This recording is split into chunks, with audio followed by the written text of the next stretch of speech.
বাড়ির সবাইকে একবার নাকি দড়ি দিয়ে করাচ্ছে। এত মানামানি করতে হলে না এখানে অন্য কোথাও গিয়ে করুক। কি রে বাবা, আমাদের বাড়ি, তাতে বাইরের লোকের হুকুম মেনে চলতে হবে। বাইরের লোক হতে যাবে তো বাইরের লোক নয়, মেজদা বিয়ের পর স্বপ্নের পর হয়ে যায়, তখন সে শ্বশুর বাড়ির সম্পত্তি। তো যত ঝামেলা তারা পোহা, তারা ঠিক করুক, তাকে নিয়ে কি করবে? আমরা শুধু শুধু অশান্তি পথে যাবো কেন?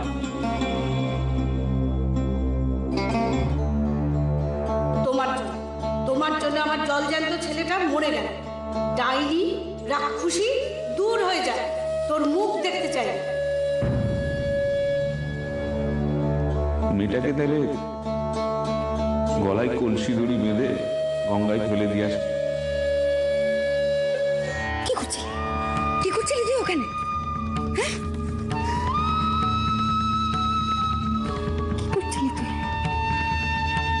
কি করছিলি ওখানে? ছেড়ে দাও আমায়, আমায় মরে যেতে দাও। কি পাগলামো করছিস? পাগলামো করছি, বেশ করছি, আমায় ছেড়ে দাও, ছেড়ে দাও। মল্লিকা, মেজো বউ, কি হচ্ছে কি মেজো বউ? মল্লিকা, ঘরে চল। ঠাকমা, ও ঠাকমা, ঠাকমা, ঠাকমা, ও ঠাকমা, শিগগির ওঠো। কি হয়েছে কি? হ্যাঁ, কি হলো? ঠাকমা তুমি শিগগির বাইরে চলো। দিদি, কি হয়েছে মল্লিকা? কি হয়েছে? তুমি যে এসো না। কোথায় মল্লিকা? হ্যাঁ,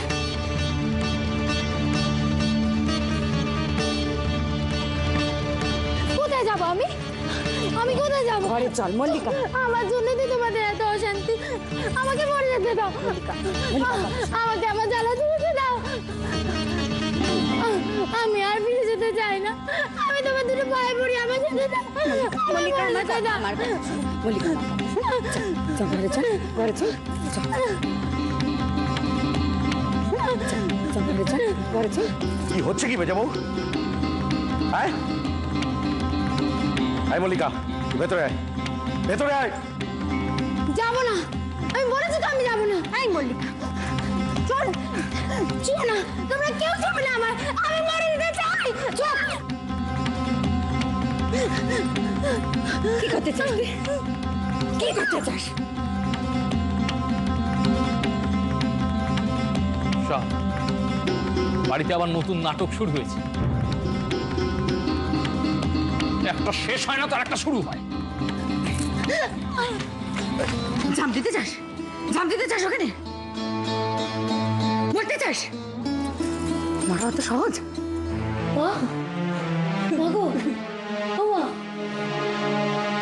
মরা যদি যত সহজ হতো, তবে জগতে এত দুঃখ থাকতো না। বাড়ি তো নয়, যেন খোঁয়ার। সব এক একটি এসে চুটছে। কুঁয়ারি যদি তবে এখানে পড়ে আছেন কেন?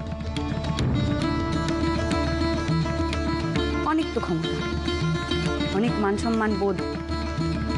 যেখানে মাথা উঁচু করে টিকতে পারবেন সেখানে চলে যান না কেন? কে আটকেছে?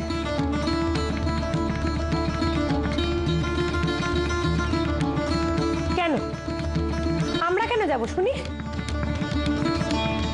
অশান্তি করবে অন্য কেউ আর বাড়ি ছাড়া করবে আমাদের? কার কাকে বাড়ি ছাড়া করার মতলব সে নিজের স্বামীকে শুধু। মেজো বউ, এখন কেন এসব কথা? এখন কেন? এখন আমি তুললাম এইসব কথা? আমি বলছি, আমি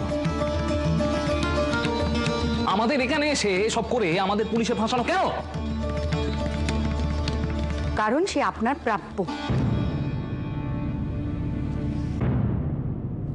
কাজেই কাউকে যদি পথ দেখাতে হয়, তাহলে সেটা যেন উনি নিজে আগে দেখেন।